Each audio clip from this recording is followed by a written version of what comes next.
Iowa Rugby Referees Society, to the Society of Iowa Rugby Referees, the SIRS. Others who have served as chairman include Scott Buchanan, Mark McEnroy, Jeremy Nielsen, and Paul Wood. In 2002, he retired as an active referee and was certified as a referee coach evaluator. The training allowed him to assist new referees.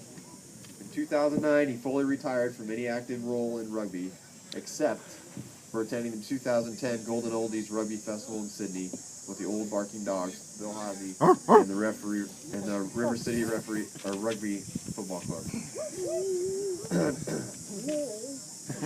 The flight home took him to a bit of touch rugby with the Bahrain Mixed League. Some of the most memorable rugby memories include refereeing some special matches, including the Irish versus Palmer match at the All-Iowa in Des Moines, refereeing the President's 15 versus Combined Services at the National Military Tournament in Dayton, Ohio, refereeing Iowa Falls versus Bremer County. This has been some nasty one. River City versus Gopher College, and Ohio State versus Penn State. Other lifetime rugby highlights include being appointed to the territorial panel, tours of Australia and New Zealand, and everlasting friendships with members of the rugby community. And today he's humbled as a spectator, still looking for a good rugby adventure.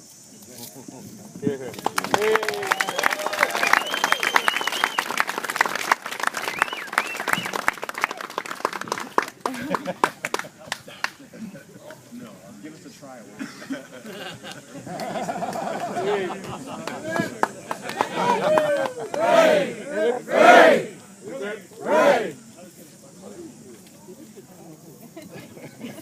Steve, can I make just a quick comment?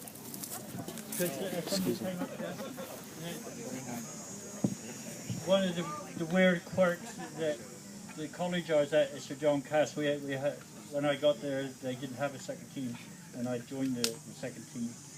And they were so separate, the second and first teams, and we always played in different locations. But Norm Lambert played for the first team, well, I played for the second team.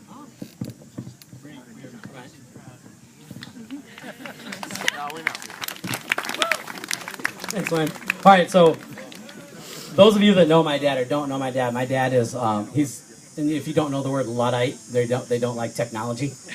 So I gotta read it, and he didn't like type it up and print it. I remember in I think 1983, he said we need to throw all the computers in the ocean and start again. So anyway, my dad started playing football. He played football and track in high school, and then played 2 years of football at Ellsworth Community College. And he was somebody who always stayed in shape. I remember as a little boy going to the track and holding a teeny tiny little stopwatch, and he'd run laps, just tons of laps, and I'd just go stop, time him. And that was when Altemeyer comes stumbling up to the track one night, like they were saying, like 6'5", 6'6", and I'm timing my dad, and all of a sudden this big giant guy comes up, and the next thing I know, I'm on a bus to Chicago, seeing things that 8-year-old boys shouldn't see. And since my kids are here, I can't say what it was, but those of you that were around then know. In the fall of '75, at the age of 32, well, he has it here, he's running at the Iowa Falls High School track, when Tom Altemeyer and Craig Harris stopped by, asked if I'd be interested in playing rugby. That's how it started. Rugby became an opportunity for him to continue his athletic abilities. Club rugby was an opportunity to associate with people from different backgrounds, different age groups, and enjoy camaraderie. He says here, reflecting back over the last 37 years since I was introduced to rugby, I'd like to bring up several events and memories. Playing rugby with his brother Don, and then myself, and then my brother. I remember coming back from some of the games. My uncle had a white Rambler, and those of you that are around long enough, I sat in the back of the white Rambler and listened to one lie after another. I would have had that score if those 5 guys wouldn't have tackled me. Other highlights: the purchase and development of the Iowa Falls rugby facilities, assist in the early years of helping me and Jennifer with the women's rugby program. He again came over and refereed for free and helped us get off the ground. I think there's a couple times we wore the Iowa Falls rugby jerseys because we couldn't afford jerseys either. Also being a part of Paul Emmerich's rugby career. The 2000 tour to Ireland and Wales that Craig Scott put together. I remember when Craig offered it, said, you guys should go. He's like, I don't want to fucking go overseas. And I'm like, come on, you gotta go. And I had to argue with the guy and talk him into it. And after about 3 or 4 days, he started to have a whole lot of fun. He never did figure out the money. He'd just get out like a whole shitload of change and just throw it on the counter and say, take it. The one night we were actually getting beers and he said, I don't know if I have enough money because all I have is change. And there was like 8 of us he's going to buy beers for. And he ended up having like 65 pounds of change in his pocket. But we had a blast. He got really mad at me one night because we drank too much and we were going to the Blarney Stone the next day and I struggled to make it to the bus. He also has here hosting the All Iowa Tournament, bus trips with Iowa Falls, and then also with the UNI women, we used to take the Iowa Falls rugby bus to the Heart of America. If you guys remember those tournaments, those bus trips were interesting. We don't do that anymore. There's also an involvement with the Iowa Falls high school teams, and he wants to thank his wife, Janice, of 50 years for her supports. And he says he could go on and on and on, but that's enough about me. And he says he hopes that everybody enjoys the same success and enjoyment that he had with rugby. Hey, you're supposed to be up here.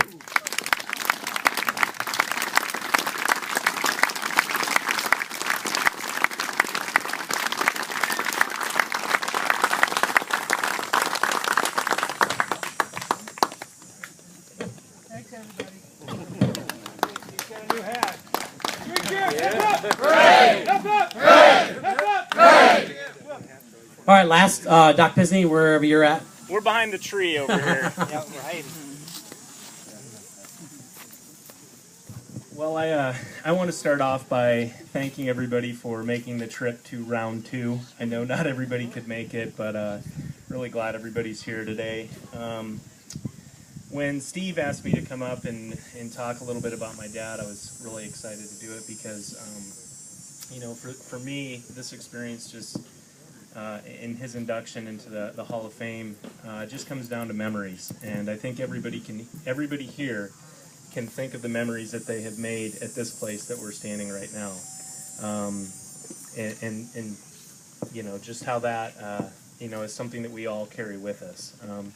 Francis started playing rugby at the University of Northern Iowa during medical school, and also played at Des Moines for a little bit, and then ended up here. And some of the gentlemen that we've talked about today already, they all had a hand in where we're at today. So I do want to take a second to thank his other half. The place that we are standing, when it comes down to it, costs money. And there's someone that wears the pants in their relationship, and that's Mary Pisney. So I just want to give her one cheer. Hip hip for Mary. Hip hip! Hey! Hip hip! Hey! And there's still no running track all the way around the complex that was supposed to be here. I'm sure you're working on that. So again, I think of all the memories. I think back to some of the things Steve was talking about. Rugby trips as a young boy and seeing things that you shouldn't see, and hearing some songs that you shouldn't hear. And for those of you that don't know, back behind the middle school, there's this little tiny rugby field, and it wasn't much to look at. It was pretty shabby, but I just really think, the importance of what we have here. I play rugby in Colorado now. My heart has always been with the mountains, and that's why I live there. But when I come back here, the first place I come is here, because I look back at that corner over there and think of some of the things that have happened camping out here, and some of the experiences, and there'll probably be a slip and slide out here later, but more so than anything is just sharing, spilling blood on these fields with some of the best dudes that you can ever meet. And I can tell you, if there was one thing that would ever bring me back here, it would definitely be this place. Rugby in different states that don't have things like this, there's a different vibe. I was telling someone a story earlier about just how the social side and that camaraderie is not the same from Iowa to other places. There's a little bit of that, and there's a little bit of time together, but everybody ends up going their separate ways, and they don't have a place like this to congregate and make those memories. So, for those of you that don't know me, I've had 3 ACL replacements and a broken elbow and probably many broken nose that went untreated. And my mom always asked me, why are you going back? And there were some Facebook posts earlier this year that were asking friends not to tell her I was playing rugby again, but I can't stay away, and it's because of this place. And someday I might be in a rascal scooter, but that's all right. So again, thank you so much. He did his write-up, and I'm not much of a public speaker when it comes to reading off of something, so I kind of like to wing it and just talk from my heart. And one of the things he did right on there was, it was a big honor for him to play long enough to play with me, and I just want to say thank you for allowing me to play with you. 3 cheers for Doc. Hip it! Hooray! Hip it! Hooray! Hip it! Hooray! Woo!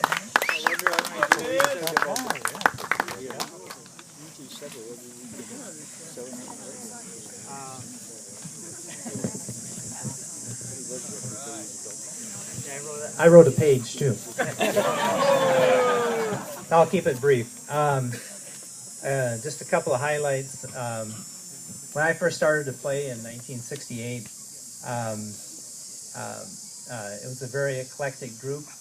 Apparently, you can't do that now, but we had not only undergraduates, but graduate students and medical students, and it made for a very interesting rugby team at the University of Iowa. And I had a very excellent coach named Larry Miller, who was from England. Then for a short period of time, I played for the Des Moines Rugby Football Club. That was an autumn season.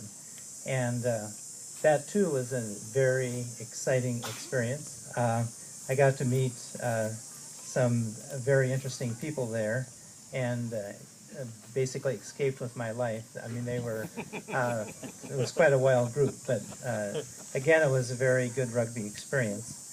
And then I had the pleasure of coming to Iowa Falls in 1979. Dr. Altmaier wanted to go on to teach at the University of Minnesota, and so I purchased his practice here in Iowa Falls. And during my career here, from 79 and until I retired from active playing in 2008, we've, as a good rugby team and a good group of individuals, have had a lot of great experiences together. And I just wanted to mention some of the highlights of rugby for me.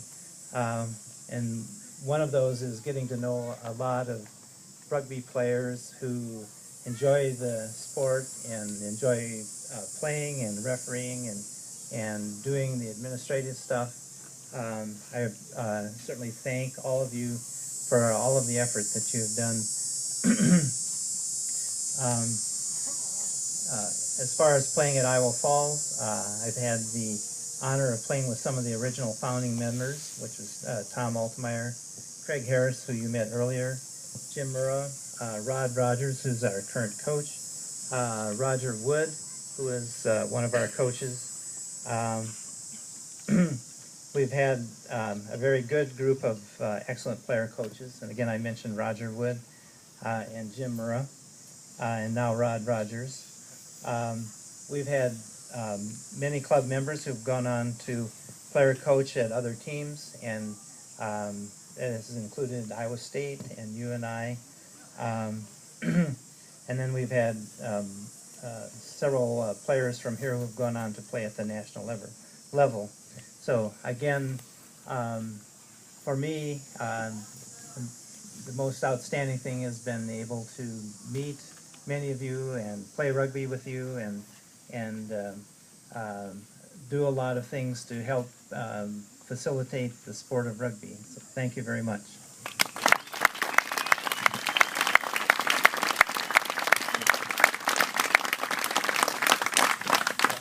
Almost done. Okay, with that, we'll go on to recognize the teams that are done so far today. And